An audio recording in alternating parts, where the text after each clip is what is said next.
Protect your DNA. BioPQQ can promote formation of new mitochondria. Infowarsstore.com.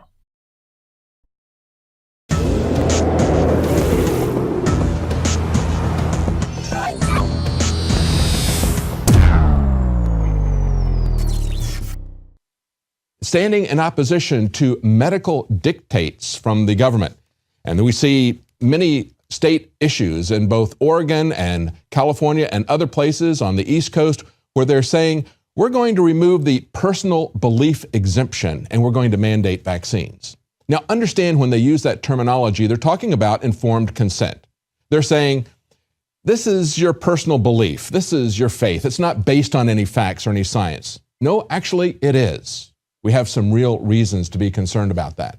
And they say, we're going to not give you an exemption from our orders. They don't have a right to order us in the first place. This is the way it plays down in Oregon. This is a lawyer, his name is Robert Snee, challenging the state senator, Senator Elizabeth Steiner Hayward, MD, on her Oregon bill SB 422, which would remove personal exemption. Interestingly enough, in an article that was published in the American Academy of Family Physicians, the sponsor of this bill is quoted as disregarding her treating doctor's advice because, in the paraphrase, I did the research and disagreed with her recommendation. She chose to breastfeed her child despite the medication that she was taking for her condition and despite the risk to her child from that medication. There was a greater certainty of... I'm sorry, Madam Chair, I have to interrupt. Yes, please. My integrity has just been impugned by the witness, and I want to be really clear here, sir. I'm not... No, sir, please allow me to respond. Sure. Thank you, I appreciate that.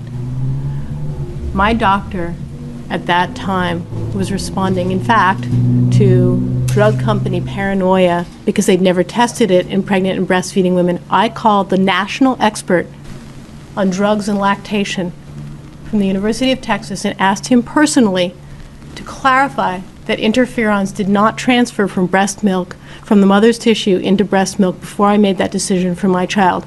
And I also was well aware that breastfeeding is the best thing you can do to protect children from autoimmune diseases. So I would be very grateful if you did not take my decision, my personal decision about my medical care out of context. Thank you. All right, please. Remember, No, mine was science-based. we do not, all right. I will have to ask people to leave if we don't have decorum. We do not impugn others, all right? My statement was not intended in any manner of impugning or maligning the sponsor of this bill, only pointing out that her right to exercise her informed consent and make a different decision than her treating doctor is the same right that we as citizens are seeking for ourselves. As the title to the article says, Medical Tyranny in Action in Oregon, a doctor and senator wants medical freedom for herself but not Oregon citizens. Do you understand how this plays out? Of course, she was being treated for MS. She was being given interferon. Her doctor said, do not breastfeed your child. The pharmaceutical companies said, do not do this.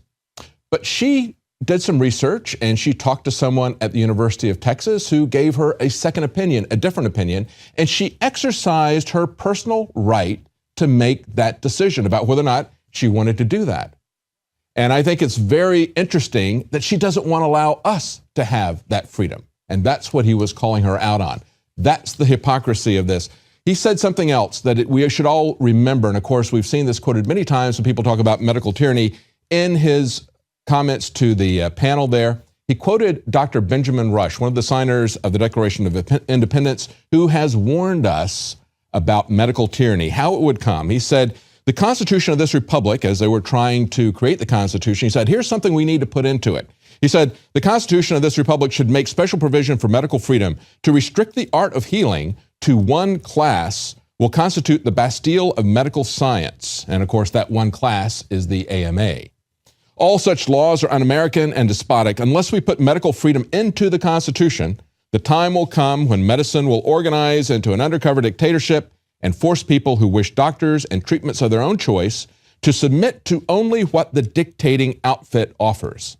The Constitution of the Republic should make a special provision for medical freedom as well as religious freedom.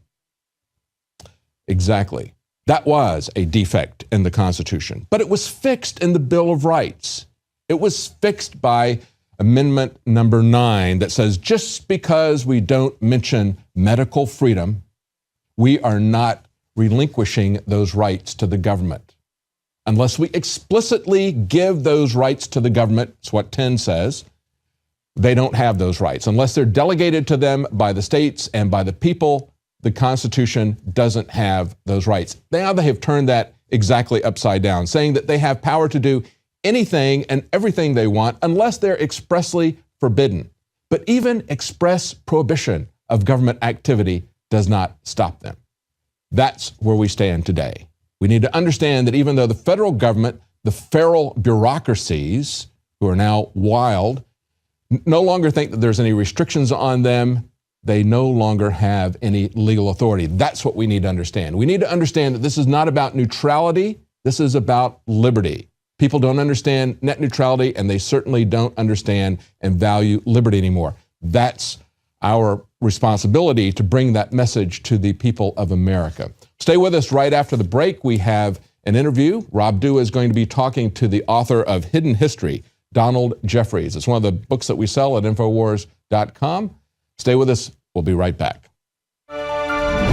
Another major health threat, this one in Toledo, Ohio, where everybody in the entire city has been told not to drink the water. Ohio's governor declaring a state of emergency. Did you know that the average person uses about 80 to 100 gallons of water at home every single day? If there's a water emergency, will you be prepared? Panicked residents forming long lines throughout the day. We're here at a supermarket in Toledo. You can see the shelves empty where water once was. To stay safe and healthy during a crisis, you must have access to safe, clean water. Water which will not be available at your local grocery store. There's a mad dash on right now to stock up on supplies. The ProPure Pro 1 G2.0 water filtration system is a must-have for every modern, independently minded household. Protect your family's safety during an emergency. Go to InfoWarsStore.com today to purchase your ProPure Pro 1 G2.0 water filtration system or call 1-888-253-3139.